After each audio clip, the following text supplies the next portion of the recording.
Hello, everybody, and welcome to the UnWokable podcast. I'm your host, UnWokable. So it looks like we have some movement on the banning or the outlawing of Oklahoma underage child transition surgeries. And there is some interesting things about this that I want to cover for everybody here. I want to make sure that people understand that lots of times, as I spoke with Maria Seidler today of Legal Overwatch, lots of times there are bills that are brought up that sound really, really good, and they might be, but there's a whole lot of administrative apparatus that goes along with the the actual implementation of the bill if it were to pass. So just to get started here, please like, subscribe, share the channel, all those kinds of things. But this situation was started back in, and I'll show you actually here. So if you look back in September, this was September 15th, 2022, I broke the story about the University of Oklahoma Children's Hospital in Oklahoma City boasts on its website that the hospital is the only interdisciplinary clinic in the state that provides gender-affirming care to patients under the age of 16 years old.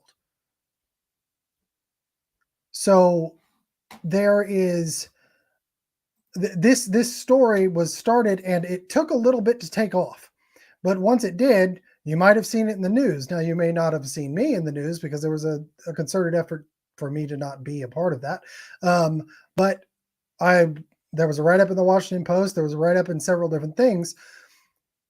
What ended up happening here was that the ARPA money that was in special session at the point was being allocated to many different things, many different line items related to the University of Oklahoma and the mental health and behavioral health and health complex that is the OU mental health.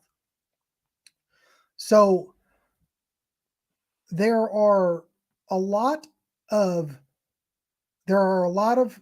intricacies when it comes to this issue here in Oklahoma. And how that all got resolved was that there was an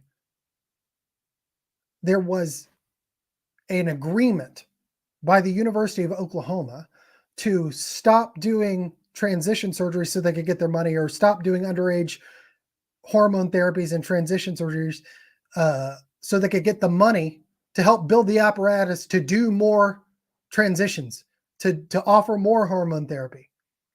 And so the governor who's running for governor at that point is claiming a giant win. Everybody's claiming a giant win. But what we lost in that was we lost the cudgel, okay? We lost the ability to hold something over the head of the apparatus in order to actually make them do this. And to actually, because there have been several bills over the last couple of years, Nathan Dahm, Warren Hamilton, several senators and House members definitely Nathan Dahm and Warren Hamilton offered bills to make this illegal back in 2021. And they refused to do it. And the House and Senate leadership refused to do it. There's a reason for that. The reason is they wanted all of this ARPA money that was coming from the Biden administration. And in order to do that, they had to be seen as diverse and inclusive in medicine, because the ARPA money, the American Recovery Act money, was doled out by the CDC. So when you connect all of these dots, that now brings us to the point where there's a bill now to outlaw this. But color me skeptical if I think that there's, first of all, I couldn't find the bill itself. I couldn't find the bill itself. What I could find was the press release, and I found a couple of news stories about it, but nothing really about the bill itself. So let's just go through real quick the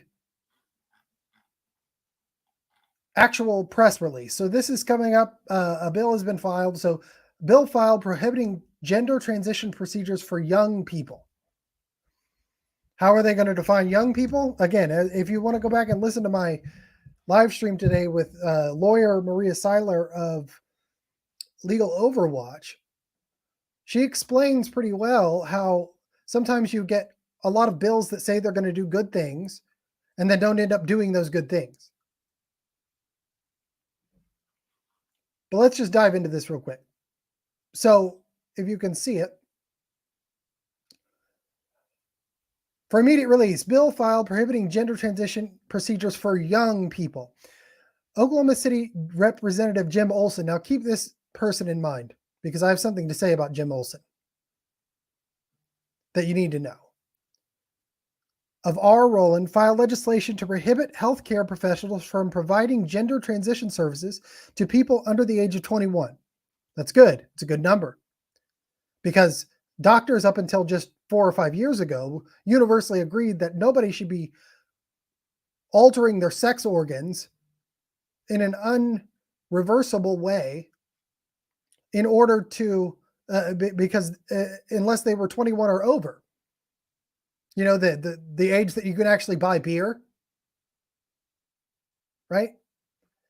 So it's that's a good benchmark. But again, I've not seen the actual bill. I went and looked for it, could not find the actual bill. So I don't know where all the only details we have of it from what I've seen so far is from this release. House Bill 1011 prohibits healthcare professionals from providing, attempting, or attempting to provide or providing a referral for puberty blockers, cross-sex hormones, and gender reassignment surgeries for healthy people under the age of 21. It's irresponsible for anybody in healthcare to recommend life-altering surgeries that may later be regretted, Olsen said. We know there are some people who undergo the gender transition process and later identify as their biological sex.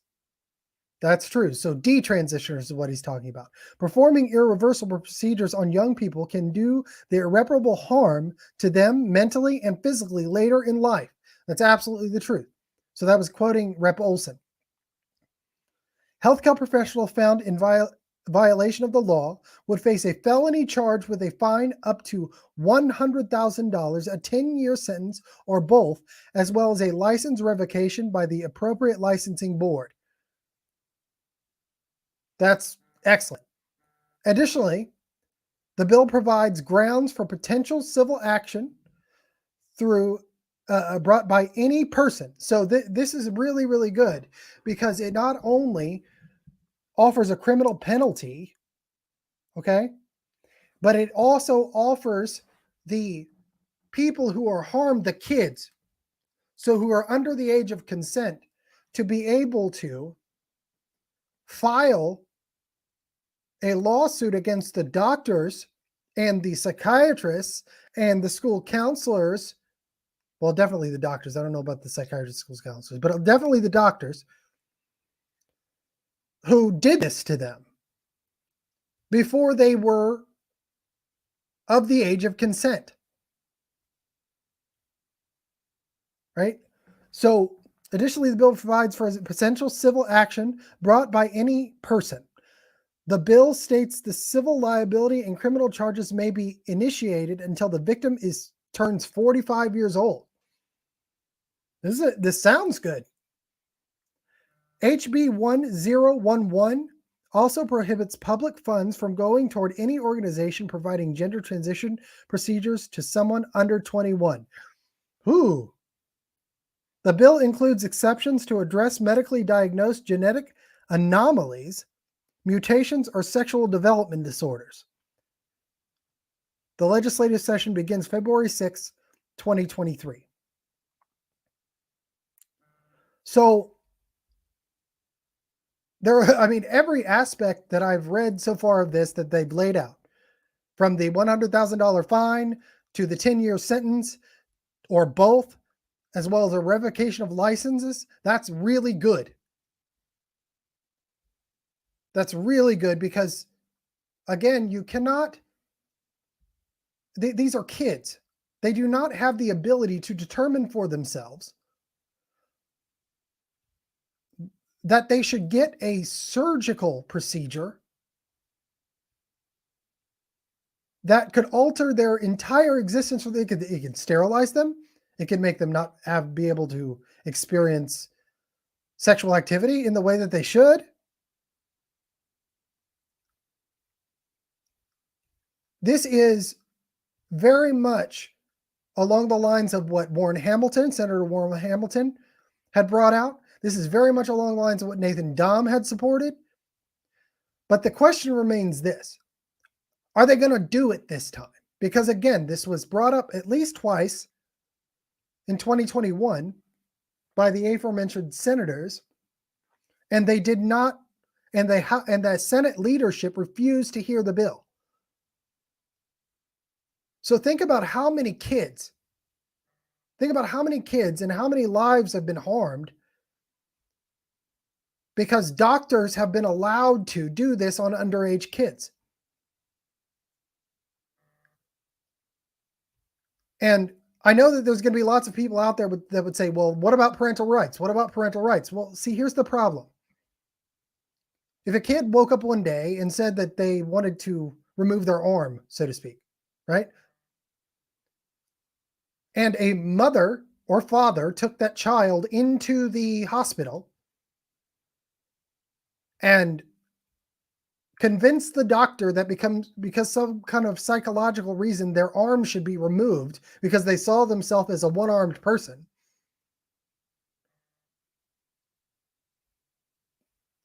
then the doctor cannot remove that child's arm. They can't. Because doing so would be a violation of the Hippocratic Oath and would be criminal maiming, I believe. So we're going to allow that same procedure to be done on kids. We've been allowing that same procedure to be done on kids in Oklahoma, not for their arm, but for their genitals. It makes no logical sense. It makes no moral sense. It makes no sense of any kind that we would allow that and not allow the removal of an arm if a child felt like they were a one-armed person. So what Rep. Olsen has brought up here is really good. It's got great teeth, but here's the problem. It's December right now. It's December, and the legislative session doesn't start till February 6th, 2023. All right? And that legislative session, that's an eternity in politics. That's an eternity in messaging. That's an eternity in backroom dealing. Okay? So I hope that I would really like to read the actual text of the bill, which I went to the website to find it and I couldn't find it. If anybody knows how to find it, please let me know. Or could send it to me. I would be more than willing to receive it and read it on the air. But again, I will remind you of this, that in September, when I brought this issue to a national story, there was a clamoring to people calling, of people making the extra effort to call their senators, their representatives. But there was one giant tool that we had that we no longer have. And that was the ARPA money, the $1.7 billion that was going to be allocated. And I'll tell you right now, the governor, at that moment, the governor could have laid down the gauntlet because he has the veto power, and he didn't. He could have said, either amend the legislative session, pass the bill, Senate leadership, House leadership, pass the bill to do this, or I'm not signing your bill to spend your Biden blood money. They could have done it, and they didn't. Instead, all of this money is going for behavioral and mental health facilities for OU Children's, which was doing the process in the first place to build 70 wing beds for kids where they could convalesce after they get the surgery from across the street. So there's one thing that concerns me about this text. The bill includes exceptions to address medically diagnosed genetic anomalies. That makes sense. So if a child is born with an actual physical difference, mutations, okay, or sexual development disorders. So I'm assuming that means that's regarding the hormone issue, right? If a child isn't going through puberty when they should, and that's prolongated, you should be able to give them the testosterone or the hormone that corresponds with their sex that would cause them to go into puberty to do that. But that part of the language here needs to be watched very, very carefully. It needs to be watched very carefully because if we're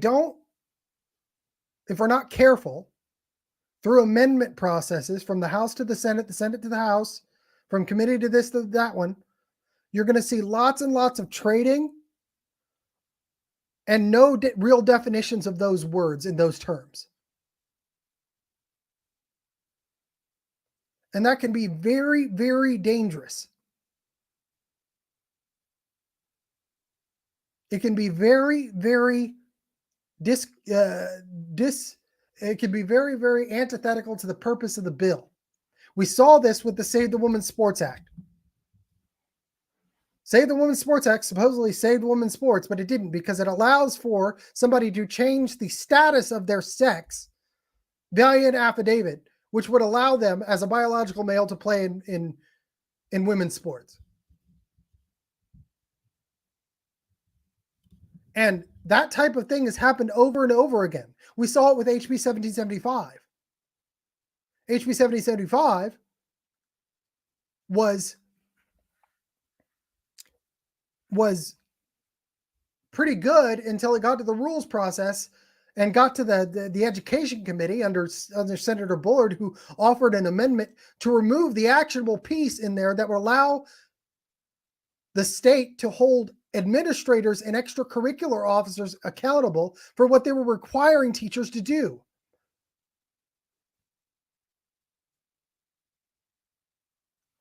In terms of critical race theory, it basically carved out a big giant hole for diversity, equity, inclusion offices and equity officers within the school to implement and force teachers to do the very thing the bill was claiming it was making it illegal for them to do. And then what happens? The teachers do what they're required to do by the administrators. People go after the teachers, and the administration who's required for it to happen is off the hook. That's pretty ridiculous. And so it made teachers the devil when they shouldn't have been, when everybody understood, or everybody should have understood, that the administrative or the managerial class of the schools is what we're actually requiring this to happen.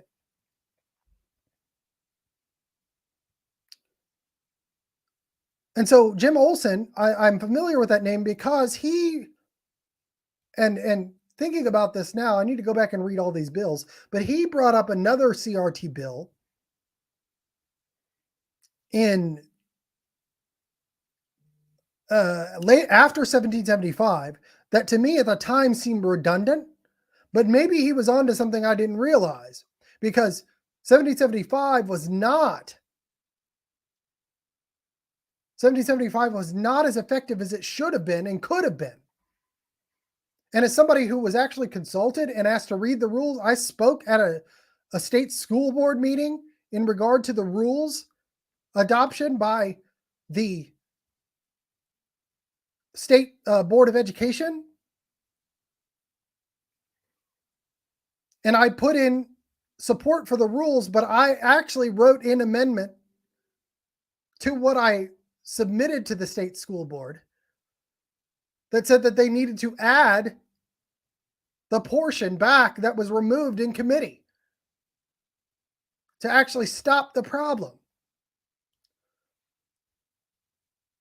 So what I'm concerned about here, guys, is that there is a lot of performative opposition often when it comes to legislation.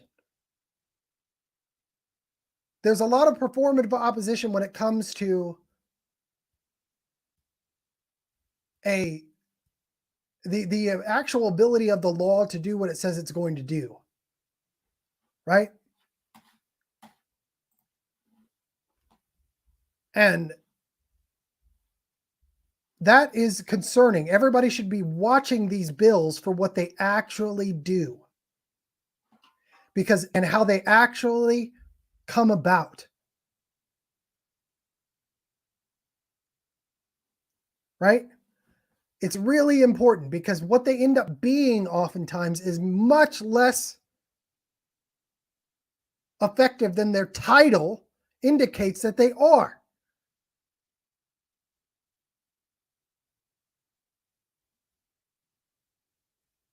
And that is something we really need to be aware of. It's something we really, really need to be aware of. But what Jim Olsen has in this bill is really good. I sincerely hope that every single Republican representative, and every single Republican senator signs on to this bill, as described in this small text of the bill, in this press release. If anything here is altered, but the other part of it is they need to, in the bill itself, need to define the terms sex, gender, genetic anomalies, mutations, sexual development disorders. They need to have a succinct, hard definition for every operable word in this text. If they do not, we're going to have much more danger of a performative opposition bill that will actually offer loopholes to the doctors performing these procedures and prescribing these hormones to underage kids. Because make no mistake, there is an absolute giant amount of money being made. Talk about money following the child. The money will be to be made from underage transition surgeries will follow that child until they're gone, until they've passed away. It monetizes them.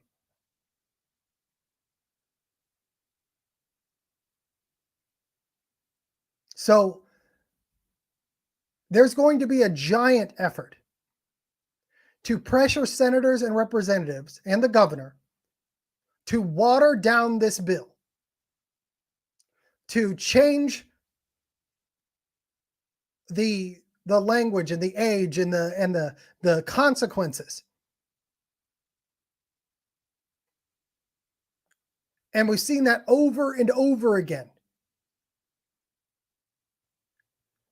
So my accolades to Representative Olsen for bringing up this bill. I would like to read the whole thing. And as soon as I can get the text, I will. But I'm going to read it the way I read things, which is everything I read when it comes to a legislation, I'm highly skeptical. I'm hyper focused on what the definitions of the words mean. I'm hyper focused on the language. I'm hyper focused on the order that the portions of the bill are put together. And you should be too, when it comes to very serious situations like this. Very serious. So we lost our cudgel with the ARPA money. That money is out there now, and it is going to be used against the effectiveness of this bill, I promise you. Biden's blood, diversity, equity, and inclusion blood ARPA money being doled out by the CDC is designed to keep this apparatus functioning. And the legislature in this state of the reddest state in America made it so.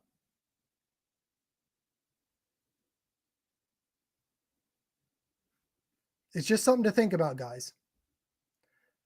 So, because OU Children's that I brought up in September, OU Children's coordinating with schools. Look at this right here. I want you to look at this. This is our main issue. Coordinating with schools. Okay? Or collaborating with schools.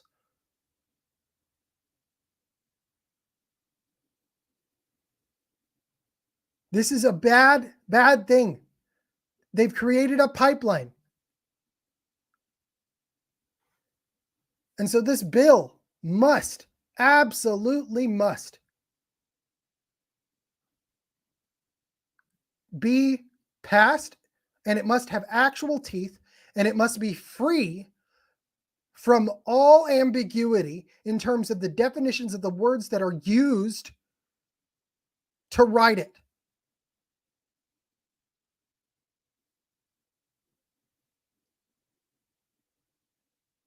It absolutely must be as it's described in this piece of paper, because there's a long time between now and February. And then there's going to be a long session. And Republicans in this state are so concerned with other legislation that this will likely be used as a bargaining chip. It will likely be used as a bargaining chip. And that presents lots of dangers.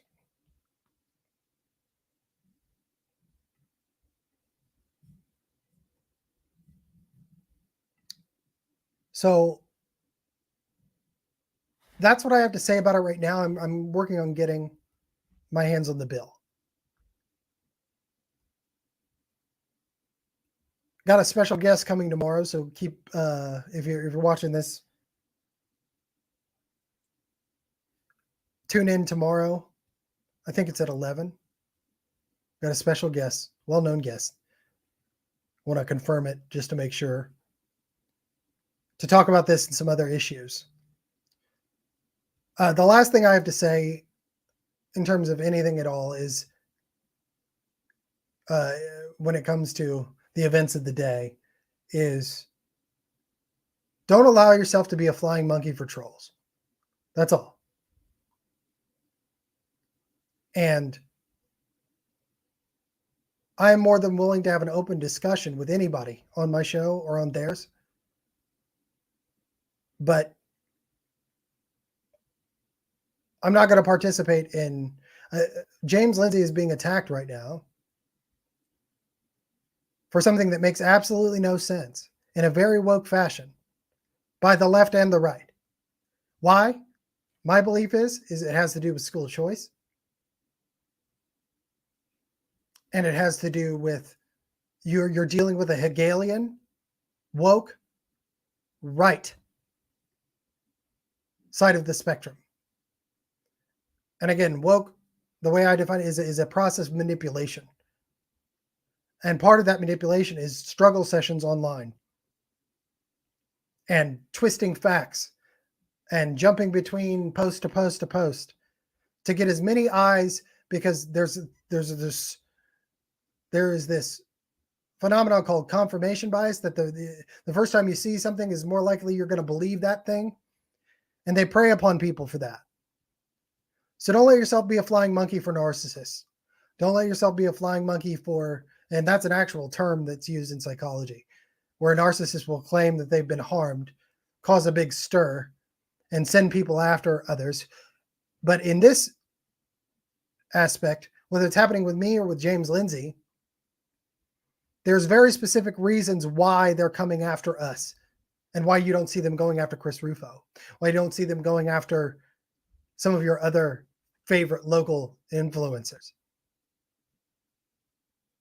You've got to ask yourselves these questions, because it's the same thing that happened to the right from the left in 2020, 19, 17, 18. It's the exact same process.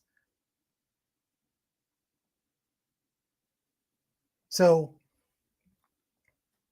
just keep that in mind. I'm going to keep bringing you the information I bring you. I'm not going to get caught up in stupidity. Okay? I'll defend my friends, but I'm not going to lower myself below my pay grade, so to speak. I'm here for the kids. I'm here for ridding the institutions that I've been fighting for since before anybody else that's talking about this in this state knew it was going on.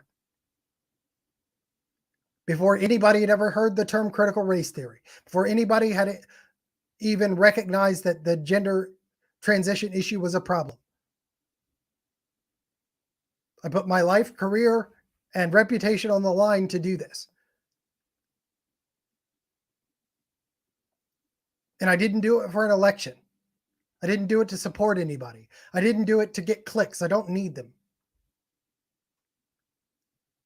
I did it when it wasn't popular. Now it's becoming a fad. And you're seeing trolls come out and do that. Fine, whatever. Let them do what they're doing. If they want to talk to me face to face with an audience so that they can't come back and say they said something that they didn't, or vice versa, come on. Until then, kick rocks, cowards. Got it? That's what I got to say about that. So, like, subscribe, share the channel, all of those great things, and we'll see you soon. Be watching. I've got something big coming out.